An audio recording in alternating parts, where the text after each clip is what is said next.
Welcome to a basic tips video brought to you by the Center for Behaviour Health Sciences on the power of choice. In this video, we're going to briefly look at the power of choice and why such a simple strategy can have a huge impact on behavior. Now, before we begin, I want you to consider the following quote. Find the smallest change you can make that has the largest impact. Choice is one of many simple strategies to aid in reducing problematic behavior, but surprisingly, it's actually one of the most overlooked. Every day we're provided choice. Sometimes we're aware of the choice, other times we don't think anything of it. So let's take a quick look at a really common example you or I may encounter.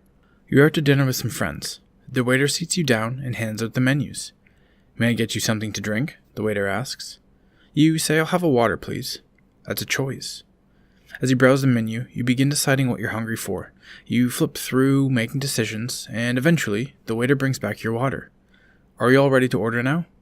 You say you just need a few more minutes. That's another choice. After a few minutes pass, the waiter comes back and you make your order. I'll have a salad and a hamburger. The waiter takes your order and heads to the kitchen. Moments later, the waiter comes back and says, I am so sorry, but the main ingredients for the hamburger you ordered are out of stock. Is there anything else on the menu I can get you this evening? You feel slightly frustrated as you wanted that specific hamburger, but you let the waiter know it's okay and place a second order.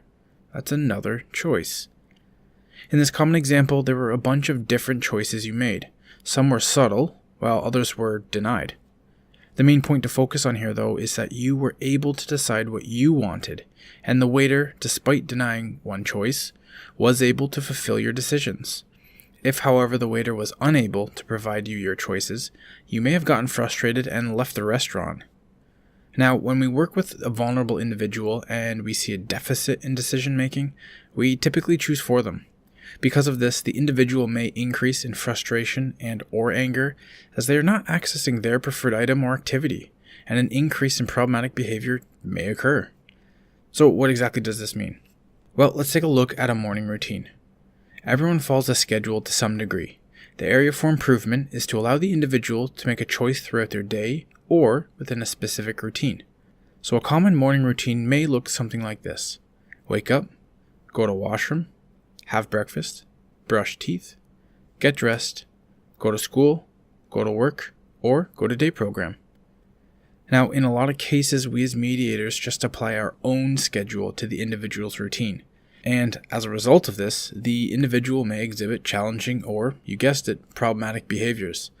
Providing choice of which order to go about a routine can have a huge impact on behavior, and most importantly, the individual's quality of life. For this example, you may have to get these tasks done within a certain amount of time, which will make certain choices a forced choice. Now, to clarify, a forced choice is an option where there is no other alternative but the one presented. So you could consider swapping out the order of, let's say, breakfast or get dressed, or brush teeth or get dressed.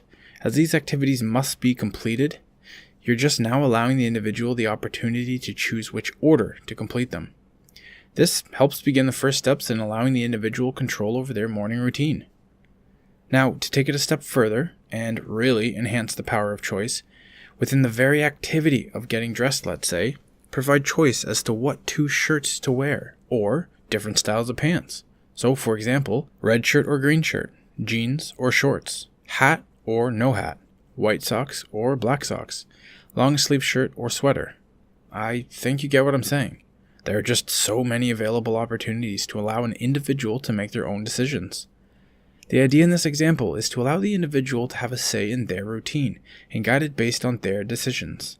The importance of providing choice, even if it appears small, cannot be overlooked, as getting in the practice of offering choice will increase the individual's quality of life and may have an impact on reducing problematic behaviors. Last but not least, here are just a few ways you can offer choice. Of course, these are entirely dependent on the current communication method of the individual, so use the most effective way for the individual you're working with.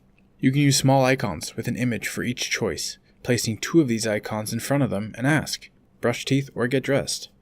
You may have the physical item, in which case you could say red shirt or green shirt while holding up those 2 shirts. You can write down the words of each choice and provide that same opportunity, have breakfast, or brush teeth. You can use programs on a tablet that shows images of the choices. Again, follow that same approach to providing choice. Now, just a quick